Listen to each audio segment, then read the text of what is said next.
cantumkan adalah kata pasrah dan berserah.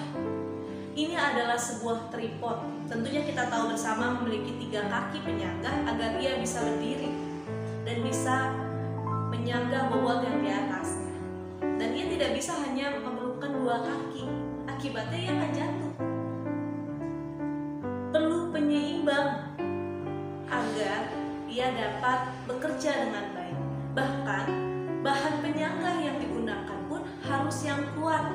Kita kalau membeli sesuatu pasti akan melihat terbuat dari apa, terus teksturnya seperti apa, dan sebagainya macamnya. Kita akan mencari yang terbaik agar ketika digunakan ia berfungsi dengan baik.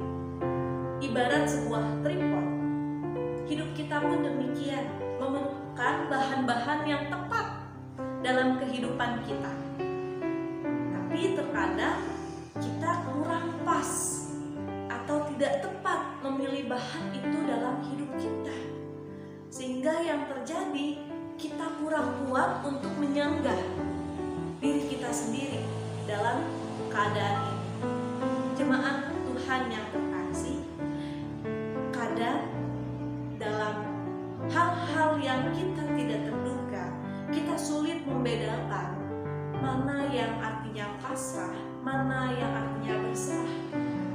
Pasrah berarti pasif, tidak ada usaha, melihat masa depan adalah suatu yang gelap. Sementara mereka yang berserah adalah mereka yang aktif, ada usaha, dan melihat bahwa masa depan itu terang.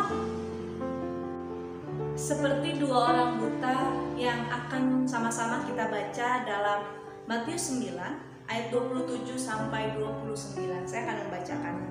Ketika Yesus meneruskan perjalanannya dari sana, 2 orang buta mengikutinya sambil berseru-seru dan berkata, "Kasihanilah kami, hai anak Daud."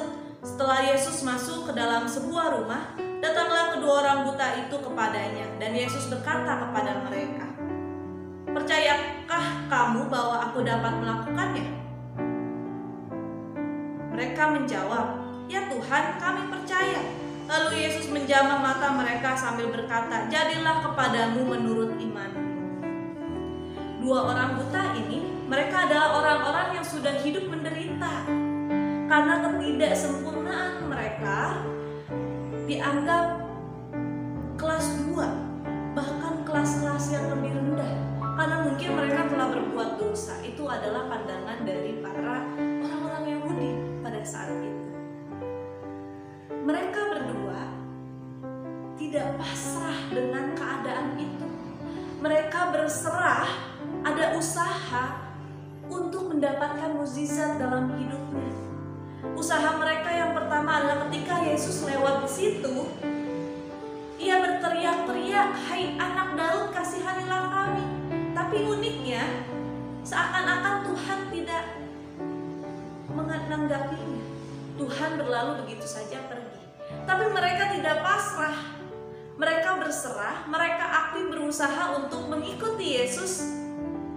Dan ketika Yesus sudah berhenti di satu tempat, mereka pun datang lagi. Dan apa yang terjadi? Dengan iman dan harapan, Yesus katakan, "Percayakah kamu aku bisa melakukannya?" Mereka hanya menjawab, "Ya, kami percaya."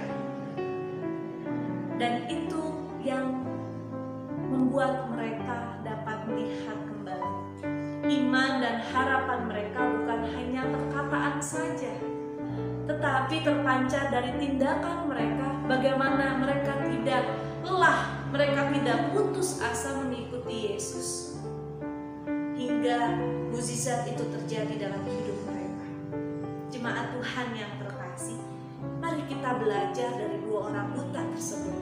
Bagaimana tidak menyerah, tidak pasrah dengan kehidupan, ada usaha yang dilakukan agar sesuatu itu bisa baik untuk kedepannya. Begitu juga dengan kita. Kita membutuhkan bahan-bahan yang baik, maka kita harus mengusahakan bahan-bahan itu dalam hidup kita.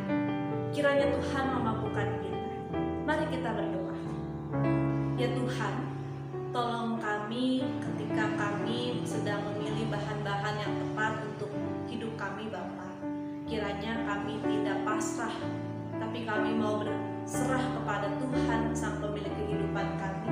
Kami mau aktif dan berusaha memberikan yang terbaik untuk diri kami dan untuk Tuhan, yang memberikan kami terus semangat dan kemampuan untuk memilih yang terbaik dalam hidup kami.